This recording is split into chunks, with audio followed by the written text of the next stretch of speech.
अभी मैं यही हूं, कहीं नहीं जा रहा हूं। ये स्टेटमेंट है रोहित शर्मा का टूर्नामेंट जीतने के बाद। और टूर्नामेंट जीतने के बाद जिस तरह से एक कप्तान सामने आकर अपनी बात रखता है, ठीक उसी तरह से रोहित शर्मा ने भी अपनी बात रखी। लेकिन इस जो संकेत रोहित शर्मा ने दिए उसके क्या कुछ मायने निकलते हैं, और क्या वाकई रोहित शर्मा साल 2027 तक खेलने की स्थिति में होंगे, इन सभी मुद्दों पे बातचीत करेंगे। क्योंकि देखिए, कहना बहुत आसान होता है कि मैं साल 2027 तक खेलना चाहता हूं, और अगर वो खेलना चाहते हैं तो क्या फिजिकली वो इतने तैयार होंगे कि 2027 वर्ल्ड कप वो खेल पाएँ। और अगर ऐसा कर पाते हैं तो फिर रोहित शर्मा को ढेर सारी दाद भी देनी पड़ेगी। लेकिन बड़ा सवाल यही कि जिस फिटनेस के साथ रोहित शर्मा क्रिकेट खेल रहे हैं वो कई तरह के सवालों में ऑलरेडी है। और ऐसे में रवि भाई हमारे साथ हैं। रवि भाई, एक तरफ कहते हैं ना कि जब आप टूर्नामेंट जीतते हैं तो तमाम जो खामियां हैं वो छुप जाती हैं, और जब हारते हैं तो जो अच्छाइयां हैं वो भी खामियों में तब्दील हो जाती हैं। अभी तो आप टूर्नामेंट जीते हैं, सब कुछ कहते हैं ना गुड गुड दिख रहा है, अच्छा अच्छा दिख रहा है, और इन सब के बीच में रोहित शर्मा के स्टेटमेंट को भी बहुत लोग तारीफ कर रहे हैं। बट एक्चुअली सच्चाई क्या लग रही है आपको कि वाकई 40 साल की उम्र तक क्रिकेट खेलने की स्थिति में होंगे रोहित शर्मा? देखिए, ये थोड़ा सा मुश्किल फैसला होगा, क्योंकि एक बात तो ये सच है कि रोहित शर्मा का जो एक कैरेक्टर है और भारतीय क्रिकेट में जो उन्होंने योगदान दिया है वो इतना ज़्यादा है और इतना बड़ा है कि ये फैसला उन पर छोड़ा जाना चाहिए, जैसा कि सब लोग कहते हैं। लेकिन ऐसा भी नहीं छोड़ा जाना चाहिए, क्योंकि मामला देश का है, मामला देश के रिप्रेजेंटेशन का है। क्या रोहित शर्मा, अब जो रोहित शर्मा की डाली हुई जो बुनियाद है, जो नींव है, उसके हिसाब से हम अब केवल आईसीसी टूर्नामेंट्स को ही ध्यान में रख करके अपनी सारी प्लानिंग कर रहे हैं। तो यानी अगर रोहित शर्मा आगे अपना क्रिकेट करियर ओडीआई क्रिकेट में जारी रखना चाहते हैं तो उनकी निगाह में अगला एक दिवसीय वर्ल्ड कप और चैंपियंस ट्रॉफी में से कुछ है, उसमें भी अभी 2-2.5 साल है। तो क्या रोहित शर्मा उसको खेलेंगे? क्या उनकी फिटनेस वो है? क्या रिफ्लेक्शन उनके इतने अच्छे हैं? या वो मेंटेन रहेंगे? इस पर जो है ज़रूर चर्चा की जानी चाहिए। और एक बात और कि जो लोग नॉक कर रहे हैं वो कितना खुद को साबित कर रहे हैं, ये बात बहुत अहम है। तो इन दोनों पॉइंट्स को देख करके लगता नहीं है राजीव जी कि रोहित शर्मा इतना लंबा टिक पाएंगे। देखिए, रोहित शर्मा की बल्लेबाजी की अगर बात की जाए तो ग्लिम्सेस नज़र आ रही है, और ग्लिम्सेस क्या है, या एक अलग तरीके का रोल उन्होंने अपने लिए डिफाइन कर लिया है कि अब वो 40 ओवर या 45 ओवर खेलने का टारगेट नहीं करते। और अगर आप फाइनल मैच को ही बहुत अच्छे से एनालिसिस करें, पहले 10 ओवर की बैटिंग, फिर 10 से 20 ओवर की बैटिंग में ज़मीन आसमान का आपको फ़र्क नज़र आएगा। क्योंकि अब उन्होंने अपने आप को ही एक जिम्मेदारी दे दी है, एक रोल दे दिया है कि आप जाके वहाँ पे अपने शॉट्स खेलेंगे, और उसके बाद जितने आप रन बना सकें 15 से 20 ओवर तक में, उतना टीम के लिए सेटिस्फाई होगा।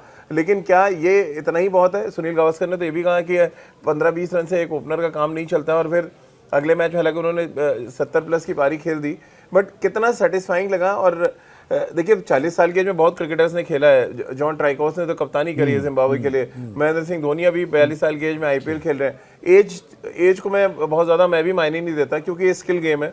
अगर आपका स्किल ठीक है, आपकी आईसाइट ठीक है, तो आप खेलिए, कोई दिक्कत नहीं है। बट जिस टेम्पलेट के साथ उन्होंने खेलना शुरू किया है और जिस टेम्पलेट को आगे ले जाना चाहते हैं, क्या 40 साल की एज में वो ऐसा कर पाएंगे रवि भाई? मुश्किल है। और जैसा कि आपने भी कहा और मेरा भी यही मानना है कि एज तो एक नंबर है, लेकिन रिफ्लेक्शन आपके कितने अच्छे हो रहे हैं, टाइमिंग आपकी कितनी अच्छी हो रही है, फिटनेस आपकी कितनी अच्छी हो रही है, ये सारे पैमाने हैं। और दूसरी बात ये कि जो नए नए चैलेंजेस आएंगे आने वाले क्रिकेट में, उसके लिए आप कितने प्रिपेयर हैं। राजीव जी, मुझे लगता है कि देखिए, अभी तो देश में खुशी का माहौल है। आप भी बहुत खुश दिख रहे थे, मैं भी बहुत खुश था, और हमने इस चैंपियनशिप को जीत करके दुनिया को एक स्टेटमेंट दे दिया है। लेकिन अभी इसी महीने एक दुनिया के सबसे मशहूर टूर्नामेंट्स में से एक आईपीएल शुरू होने जा रहा है। उसके बाद भारत दौरा करेगा इंग्लैंड का। ये दो जो बड़े टूर्नामेंट्स हैं, ये बता देंगे कि रोहित शर्मा और विराट कोहली और रविंद्र जाडेजा, इनमें अभी कितनी क्रिकेट बाकी है, ये कितना लंबा ले जा सकते हैं। क्योंकि इसमें इनके स्किल सेट की भी, जो कि ऐसे तो जिसको बारे में सब कोई जानता है, लेकिन क्या वो अभी अप टू द मार्क है, इसकी भी एक परीक्षा हो जाएगी। रवि भाई, क्योंकि ओडीआई क्रिकेट की बात करी, उन्होंने बड़ा स्पेसिफिकली प्रेस कॉन्फ्रेंस में कहा कि मैं इस फॉर्मेट को अभी नहीं छोड़ने वाला हूँ। तो और इस फॉर्मेट की अगर हम मैचेस की बात करें तो अगला मैच हम दिसंबर में खेल रहे हैं ओडीआई सीरीज, यानी कि अभी हम मार्च के एकदम स्टार्टिंग में हैं और हम दिसंबर में जा रहे हैं, यानी ऑलमोस्ट 7 महीने के बाद हम जो है ओडीआई सीरीज खेलेंगे। 8 महीने आगे आप रोहित शर्मा को कैसे देख रहे हैं? क्योंकि एक बात तो तय है कि बहुत मुश्किल है कि उनको टेस्ट टीम में जगह मिले, इंग्लैंड जाने वाली टीम में। और ऐसे में एक बड़ा सरप्राइज तब ये आ सकता है कि शायद वो तब अपना रिटायरमेंट टेस्ट क्रिकेट के लिए अनाउंस करें। कैसे आप देख रहे हैं? एक तो टेस्ट क्रिकेट बीच में एक लंबा 2 महीने का सीजन है जहाँ पे इंग्लैंड में आपको 5 टेस्ट मैच खेलने हैं और फिर दिसंबर में जाके ओडीआई सीरीज, मेंटली कितना बड़ा चैलेंज होगा अपने आप को तैयार रखना? बहुत बड़ा चैलेंज होगा, बहुत बड़ा चैलेंज होगा, क्योंकि उससे पहले जैसे कि हमने कहा कि आईपीएल एक लंबा टूर्नामेंट होता है, बहुत सारा ट्रैवल होता है आपको, और आपकी भी स्टेक दांव पर लगी रहती है। उसके बाद इंग्लैंड में 5 टेस्ट मैच आपकी भरपूर परीक्षा लेंगे, तो उसमें रोहित शर्मा अपने आप को कितना साबित कर पाते हैं, कितने मैच खेलते हैं, ये भी एक बड़ा सवाल रहेगा।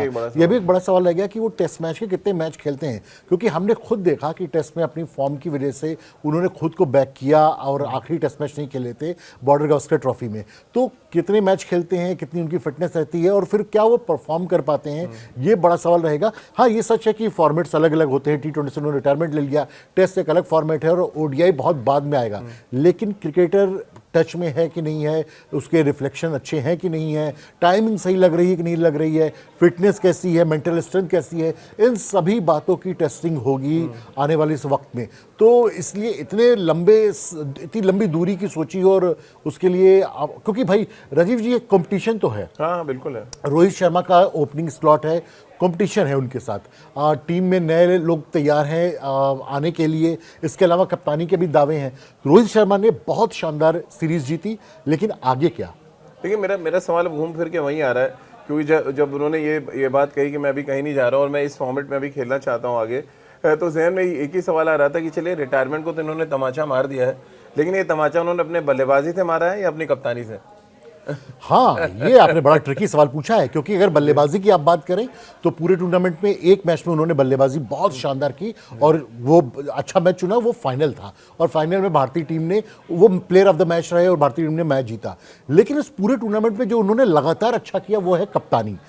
4 स्पिनर को किस तरह रोटेट करना है, कैसे उनका सही इस्तेमाल करना है, एक फास्ट बॉलर लेकर के वो खेल रहे थे, और उसमें भी बॉलिंग रोटेशन, फील्ड प्लेसमेंट, ये सारे जो फैसले थे उसमें रोहित शर्मा ने 10/10 का जो है परफॉर्म किया है।